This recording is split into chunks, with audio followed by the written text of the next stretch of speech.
Bonjour Raquel Garrido. Bonjour. Merci d'être venue ce matin sur le plateau de Week-end Première. Vous êtes députée de la France Insoumise de Seine-Saint-Denis. Cette marche doit donner le la de la rentrée, c'est ce que dit Jean-Luc Mélenchon. À partir de combien de personnes dans la rue vous estimerez que cette mobilisation est une réussite?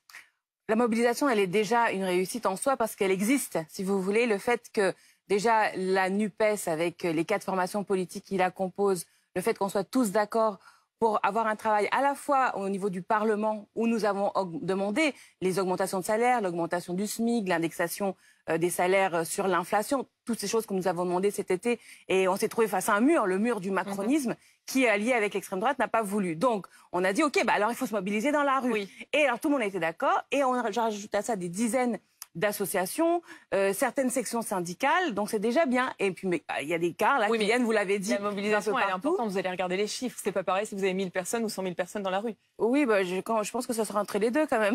Mais à partir de vous êtes fixé un objectif, vous êtes très prudent sur les Non, moi j'ai pas, j'avoue en plus moi je suis pas sur la logistique proprement dit, donc je suis pas capable de vous dire en termes de milliers de personnes combien il peut y en avoir, mais ce que je sais c'est que ça correspond à un besoin dans la société d'affirmer un sursaut civique, de dire au gouvernement maintenant ça suffit. Dites à votre ami Patrick Pouyanné qui doit partager. Le président Total Énergie aujourd'hui bloque à lui tout seul tout le pays parce qu'il se paye un demi-million d'euros. C'est pas lui qui bloque, Raquel Garrido. Ah bon, c'est qui alors? C'est les grévistes. Ah bon?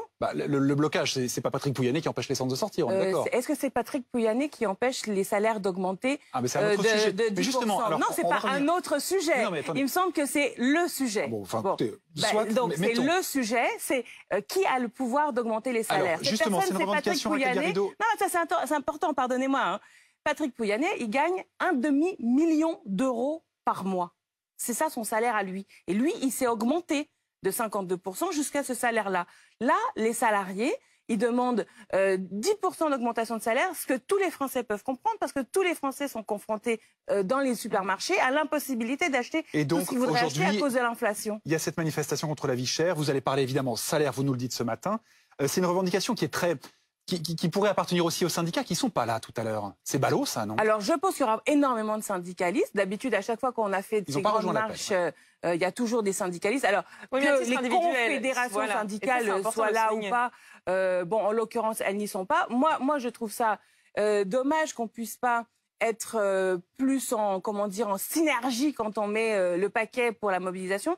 Nous ne sommes pas en concurrence, vu que, par exemple, nous, on manifeste le dimanche, ce qui permet aux personnes de ne pas déposer une journée de grève, c'est d'autres types de publics, donc ça ne se fait pas concurrence. Et en bout de course, il faut qu'on soit solidaires et unis, parce qu'en face, les gens qui ne veulent pas lâcher les hausses de salaire, les gens qui ne veulent pas accepter le résultat des élections et des scrutins à l'Assemblée nationale, parce qu'on est quand même sous l'épée de Damoclès d'une menace de l'utilisation de l'article 49.3 par le gouvernement pour imposer son budget. Si on n'est pas tous unis pour avoir un sursaut démocratique, les autres en face, eux, ils sont bien unis. Mais justement, vous parlez de l'Assemblée nationale. Philippe Martinez, dans les arguments qu'il avance pour ne pas participer à cette marche aujourd'hui, c'est déjà parce qu'il estime que le message n'est pas très clair, et puis aussi parce qu'il dit, il y a un mélange de genres. Il dit, en gros, les syndicats, c'est leur boulot d'investir la rue, et les politiques, c'est leur boulot d'investir l'Assemblée nationale. Est-ce parce que vous n'arrivez pas à instaurer un rapport de force au sein de l'hémicycle que vous tentez de l'instaurer cet après-midi dans la rue? Les deux choses sont nécessaires à mon sens, c'est-à-dire que les gens nous ont envoyé à l'Assemblée nationale, en effet,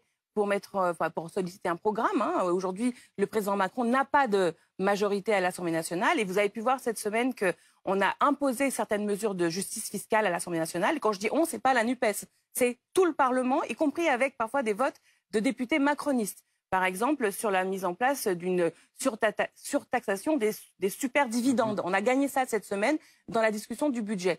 Et le gouvernement, il veut ne pas reconnaître ce vote-là. C'est un vote qui a eu lieu. Majorité, minorité. Les gens ont voté avec un bouton et il y a eu plus de voix pour que de voix contre. Le gouvernement, il veut tricher au fond, en faisant comme si ce vote n'existe pas. Et c'est ça tout le problème de l'utilisation de cet article 49.3, dont tous les Français peuvent voir qu'il s'agit d'une triche, d'une agression antidémocratique. C'est aussi une des raisons pour lesquelles on ne peut pas se contenter de faire grève dans les usines. Il faut aussi être dans la rue comme citoyen. On n'est pas seulement des salariés, on est des citoyens. On demande à être respectés dans nos votes, dans les votes de nos représentants. Et donc c'est aussi ça qu'il faut faire entendre auprès des pouvoirs, que ce soit Macron ou le Premier ministre.